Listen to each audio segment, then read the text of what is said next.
역대상을 찾아보면요, 여기서 다윗이 성전을 짓기 위해 얼마나 많은 것을 준비했는지 보여주고 있습니다.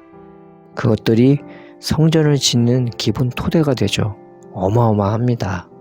그래서 역대상 22장 14절에 내가 환난 중에 여호와의 성전을 위하여 금 10만 달란트와 은 100만 달란트와 녹과 철을 그 무게를 달 수 없을 만큼 심히 많이 준비하였고 또 제목과 돌을 준비하였으니, 여러분 전에 얘기했죠? 은 1달란트도 평생 먹지 않고 쓰지 않고 일해야 모을 수 있는 돈이고, 금이면 가치가 천정부지로 솟는다고요.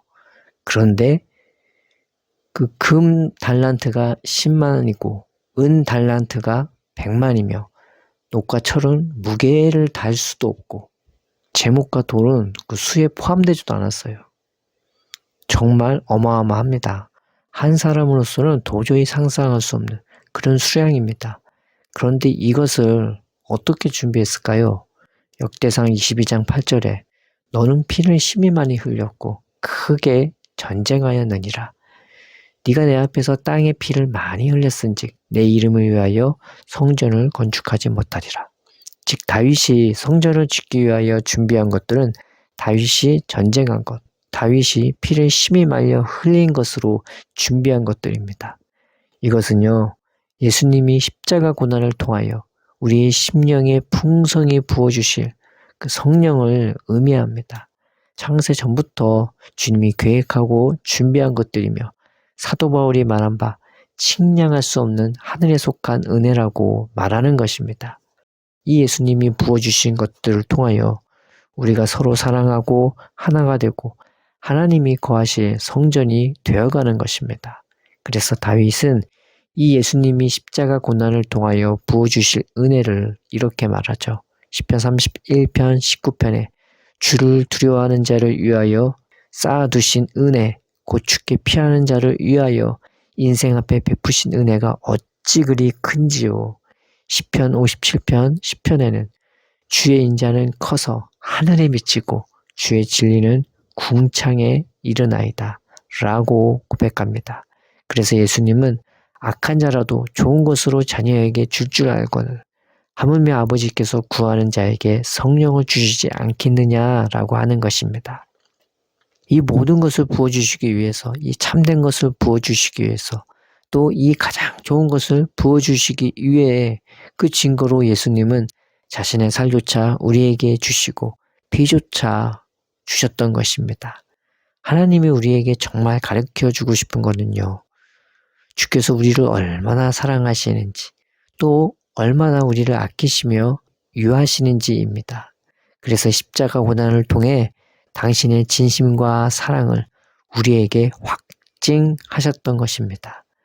레위기에서는 제사에 대하여 나오는 부분이 있는데 이렇게 제사를 드려 속죄한 즉 사함을 받으리라고 여러 번 걸쳐 나옵니다. 속죄한 즉 사함을 받으리라 이렇게 나오죠. 속죄한다라는 말은 카파르라는 단어인데 뿌리다, 돕다, 칠하다, 붓다라는 의미가 있고 사함을 받다라는 말씀은 살라인데 뿌려지다, 용서하다, 용서받다라는 뜻이 있습니다. 우리말로는 속죄한 즉 사함을 받으리란 말로 이 두 단어가 같이 쓰여져 있죠. 그런데 원문의 의미를 좀 살펴보면요, 해석이 살짝 바뀔 수가 있습니다. 이 살라흐는 하나님만이 쓸 수 있는 단어인데 이 카파르와 살라흐가 같이 쓰이거든요. 즉 우리는요, 하나님만이 베풀어 줄 수 있는 그 은혜와 사랑으로 덮어지고 칠해지고 부어질 때 그것이 우리에게 진정한 용서가 된다는 것을 말하는 것입니다. 그저 인간적으로 잘못했어요, 용서해 주세요 할 때 용서가 되는 것이 아니라 그저 감정적인 죄책감의 회개가 아니라 하나님이 베풀어 주시는 모든 것을 받아들이는 것이 그것이 진정한 회개요 용서가 되는 것을 보여주고 있는 것입니다. 이상하잖아요. 생각해 보세요.